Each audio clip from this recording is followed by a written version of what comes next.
नमस्कार दोस्तों, मैं मनोज आर पांडे। दोस्तों, बार बार फोन करके लाइव को खराब करने की कोशिश की जा रही है। दोस्तों, मैं बता दूं, मेरे पास फिर एक फोन आया, एक बच्चे का फोन आया जिसका नाम है मुन्ना सिंह, जो कि एक सिंगर है, सिवान का रहने वाला है। उसका कहना है कि मुझे धमकी दी गई है। मुन्ना, मैं तुमको बता दूं, अपनी ये चीजें प्रशासन के सामने रखो। प्रशासन तुम्हारी मदद जरूर करेगा, क्योंकि इसके लिए हमारे देश में कानून व्यवस्था है। आप बिल्कुल मत डरो, आप अपनी चीज ले जाकर उनके सामने रखो। उस लड़के ने मुझे, और लाइव भी मैं तब आया हूं जब उसने प्रूफ भेजा है। उस लड़के ने रिकॉर्डिंग भेजी है, जिस रिकॉर्डिंग में जो बंदा बोल रहा है वो कह रहा है कि तुम्हारे आसपास ही राजन तिवारी रहते हैं ना। मैं राजन तिवारी जी आपको नहीं जानता, और जिसे मैं नहीं जानता वो मेरी नजर में बेदाग है। और बेदाग इंसान हो या बेदाग कोरा कागज हो, दोनों ही अच्छे हैं। तो मेरी ओर से आपको दिल से प्रणाम है। और राजन तिवारी जी, एक छोटी सी राय है, आपका नाम बहुत अच्छा है, मेरी नजर में आप अच्छे हैं। मैं आपको नहीं जानता तो मैं आपके लिए कोई राय कायम नहीं कर सकता, इसलिए मेरी नजर में आप अच्छे हैं, पर किसी की वजह से आप मेरी नजर में थोड़े से बुरे हो सकते हैं। तो ऐसे इंसानों को जरा बता दीजिए कि अगर तुम अपने नाम की गरिमा नहीं बचा सकते हो तो मेरे नाम पर, मेरी गरिमा पर उंगली कोई उठा दे, ऐसा कर्म बिल्कुल मत करना। आप अपना राइट संभालो, मैं मेरा राइट संभाल लूंगा। राजन तिवारी जी, आपके नाम का भी दुरुपयोग कोई करे, क्या आप वो बर्दाश्त करेंगे? मैं मनोज आर पांडे, मेरी आपसे कोई दुश्मनी नहीं, आप बिल्कुल बेदाग है मेरी नजर में। मैंने ये नाम इसलिए लिया क्योंकि आपके नाम का यूज किया जा रहा है।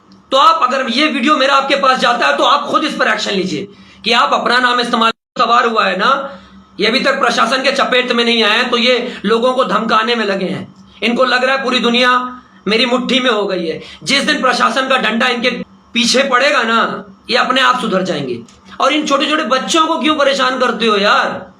परेशान कर रहे हैं तो आओ मुझे करो, बड़ा पंच मार रहे थे ना। दोस्तों, मैं बता दूं, कल तक उस लड़के को परेशान किया जिसको मारा, अब इसको परेशान करेंगे, कल को किसी को परेशान करेंगे, कल फिर किसी को, फिर आपको, फिर किसी को, फिर किसी को। कब तक मौका दोगे? कब तक अपना गाना, अपनी चीजें, अपना हक छीनने दोगे? अगर अपना हक छीनने दोगे तो याद रखना, एक दिन आपके हक क्या, आपके हाथ में भी कुछ नहीं रह जाएगा। तो दोस्तों, अपनी रक्षा करना खुद सीखो, स्वावलंबी बनो। शायद वो भूल जाते हैं कि रावण का भी अभिमान नहीं चला था। सो प्लीज, प्रशासन जिंदा है, उसके पास जाओ, वो जरूर मदद करेगा। मैं अपने भारतीय संविधान और भारतीय कानून की बहुत इज्जत करता हूं, और आप लोगों से भी कहूंगा, कानून के अगेंस्ट मत जाओ।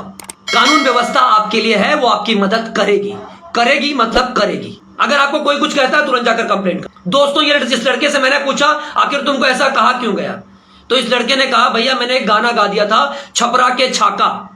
मैंने इस लड़के से कहा तो उन्होंने क्या कहा, तो बोले, वो कह रहे मेरा नाम इस्तेमाल कर दिया। जैसे एक मर्द जात होती है, एक औरत जात होती है, ऐसे एक किन्नर जात भी है। ठीक है, जैसे तुम्हारी इज्जत है, ऐसे ही एक औरत जात की इज्जत है, किन्नरों की भी इज्जत है।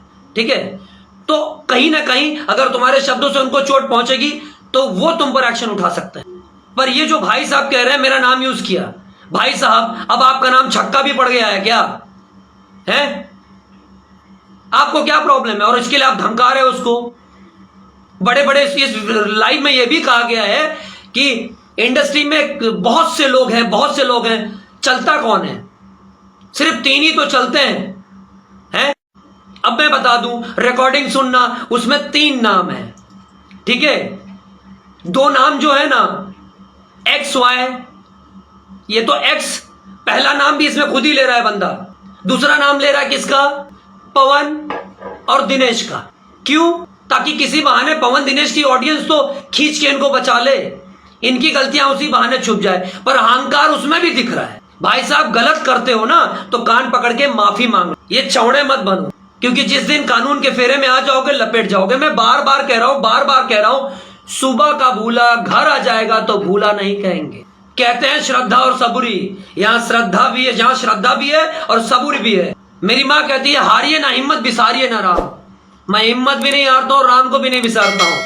तो बार बार कहता हूं, मेरे अंदर एक अच्छा इंसान है, उस इंसान को गुस्सा मत दिलाइए, मुझे मजबूर मत करिए कि मैं कोई बहुत बड़ा लीगल एक्शन ले लूं और आप फिर सॉरी कहने के योग्य भी ना रहें। अभी अपनी जनता से सॉरी बोल दोगे ना तो जनता कुछ नहीं कहेगी, लेकिन ऐसा ना हो कि जब कानून के दायरे में आ जाओगे ना तो वहां सॉरी